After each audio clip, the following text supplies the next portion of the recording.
Մի քանի օր առաջ Հայաստանի Հանրապետության իրավապահ մարմինները կանխեցին, բացահայտեցին մի այլանդակ եւ ահասարսուր ահաբեկչության փորձ, որի կազմակերպիչն ու պարագլուխը ընդդիմության քաղաքական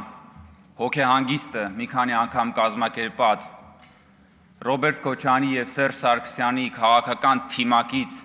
Կտրիչ Ներսիսյանի օրհնությունը ստացած Բագրատ Գալստանյանն էր։ Շատերը այս օրերին համեմատականն են անցկացնում հոկտեմբերի 27-ի եւ այս ահաբեկչության փորձի հետ։ Բայց ես ուզում եմ ասել, որ հաջողության պարագայում Աստված մի արասցե։ Սա մի քանի անգամ բազմապատիկ ավելի ահասարսուր ահաբեկչություններ լինելու, քան թե հոկտեմբերի 27-ինը։ Ինչու՞։ Որովհետև հոկտեմբերի 27-ի ահաբեկչության թիրախները նստած էին այս դահլիճում Հայաստանի Հանրապետության ղեկավարությունը։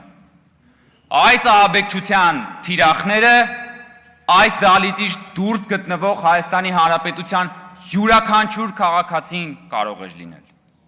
Յուրաքանչյուր քաղաքացի կարող էր դառնալ Բագրատ Գալստանյանի կողմից կազմակերպվող եւ ընդդիմության կողմից խրախուսվող ահաբեկչության թիրախը։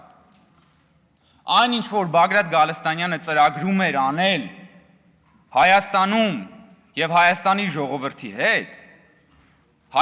ժողովրդի հետ արել են միայն օտար նվաճողները։ Միայն օտար նվաճողներն են արել։ Իսկ ինչ էր ինքը պատրաստվում անել ըստ հրապարակված ձայնագրությունների։ Նրանք պատրաստվում էին հրկիզել ավտոբուսներ, որոնց մեջ կարող էիք լինել դուք, սիրելի հայրենակիցներ, ձեր հարազատները։ Ես նաև խմբակցության անունից եմ գրել, խնդրում եմ միացնել։ Նրանք պատրաստվում էին ստեղծել շղթայական ավտովթարներ, որոնց մեջ կարող էիք լինել դուք եւ ձեր հարազատները։ Նրանք պատրաստվում էին երկրում ստեղծել համատարած քաոս եւ այդ քաոսի պայմաններում պատերի տակ գյուլել մարդկանց եւ դուք կամ ձեր հարազատները հանկարծ կարող էիք հայտնվել սխալ պատերի տակ, պատահաբար, եւ ձեզ էլ կարող էին գյուլել։ Կամ մեռնել կամ մերցնել, ինչպես որ ասում է Բագրատ Գալստանյանը։ Ես նորից եմ ասում, այս ահաբեկչության ծրագիրը միայն կարող էր անել Հայաստանի Հանրապետությունն ու հայ ժողովրդին խորապես ատող մարդը կամ հարույթը։